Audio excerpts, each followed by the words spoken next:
I lost my money down to a 20. Something's gotta happen right now. I'm all in. I'm all in. Alright, check it out. You know what it is.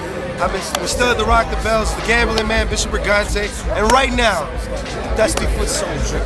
We got one of Canada's finest, Knaan in the building. It's good, yo. Good to see you. It's good to see you too, man.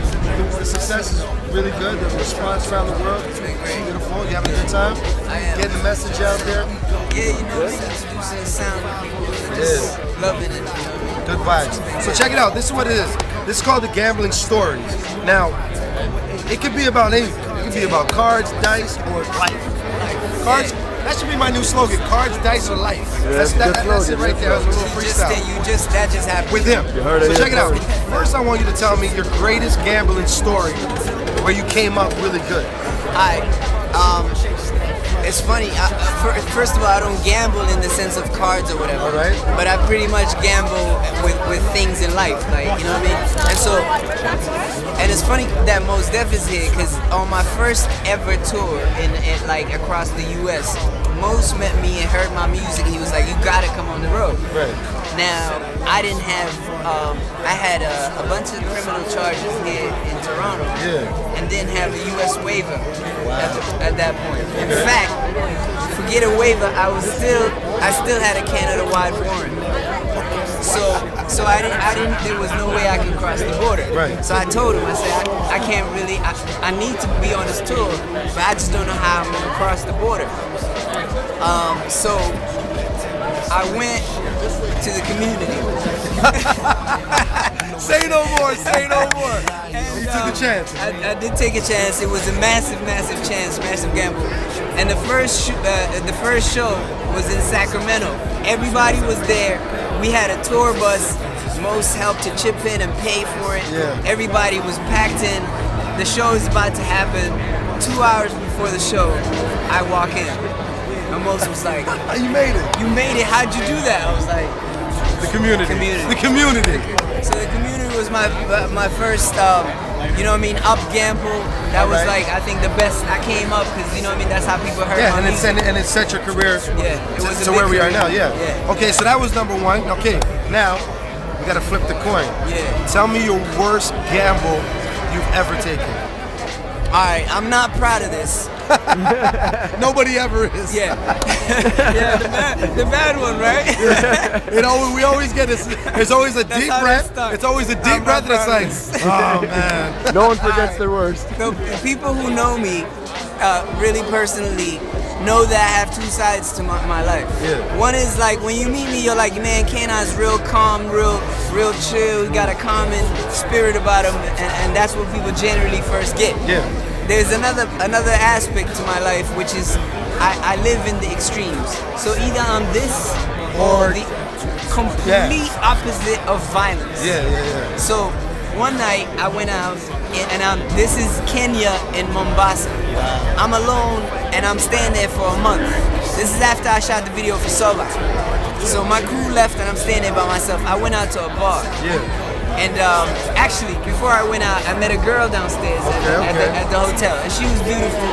Now, I seen her earlier in the hotel with a German dude, and she's a Kenyan girl. So I thought that's his girlfriend. Yeah. She kicks game to me saying, "Listen, this is what happens. I lock my key in the room. I don't have a way to get in. My boyfriend is in the bar, and I heard you say to the taxi, that's where you're headed. Could you take me?" Of course. I can't abandon the lady in the front. Never leave a damsel in distress. Right. So I Plus, take she was her. beautiful. She was. So you know what I'm saying. So my heart. Kind generosity. Generosity. And the So gentleman in you. That's right. I take the girl to the bar. She gets out of the taxi. As I'm getting out, I'm starting to see a commotion already. The guy's sitting with like 6 girls. The German dude. I didn't know at the time it was some kind of like mob figure in the area. The girl goes, breaks glass. She's getting wild, she's violent. She's like, "What the fuck? Like, what are you doing?" And he sees me, he spots me. I decide all right, I'm gonna go to the bar after this, like the next one. I'm out. I'm gone. I get in the taxi, I go to the next bar. Homie, at the end of the night, comes and there are 6 men waiting for me outside of the door. They are armed, and they are showing that they're armed. And so he walks in with 2 big goons, and he's like, "Yo, the guys." He's not even talking. The big guys are like, like this. We want you to come outside with us. I'm like, nah, I'm good. I'm here. And they say, you know what I mean, like blah blah. They try to get me out. Excuse me. I say I'm not coming out. Then the security comes up to me and he's like, listen, I don't fuck with those people. You gotta go out, otherwise they're gonna shoot the whole place down. So this is your gamble right here? This is my gamble. I was like, okay, what am I gonna do? I went in, I said, okay, can I go to your kitchen where you have your bar? Yeah. I go to the bar, I break a glass, I put it in my bag. Wow. I take a knife, I put it in the front, and I go out. So now they got me in like a little huddle. Yeah. And they say, yo, what you need to do is apologize to our boss for bringing the girl to the bar. And I say, I'm sorry, sir, I cannot do that. I can't apologize for that because I feel like I did the right thing. Yeah, you were being a gentleman. I was trying to be good. He says, well, if you don't apologize, we're gonna hurt you and we might kill you. And it's nothing. And I said, that is the chance I have to take. And? I can't do it. I cannot apologize. So what happened? They didn't kill me. Well, clearly, they didn't fuck me up.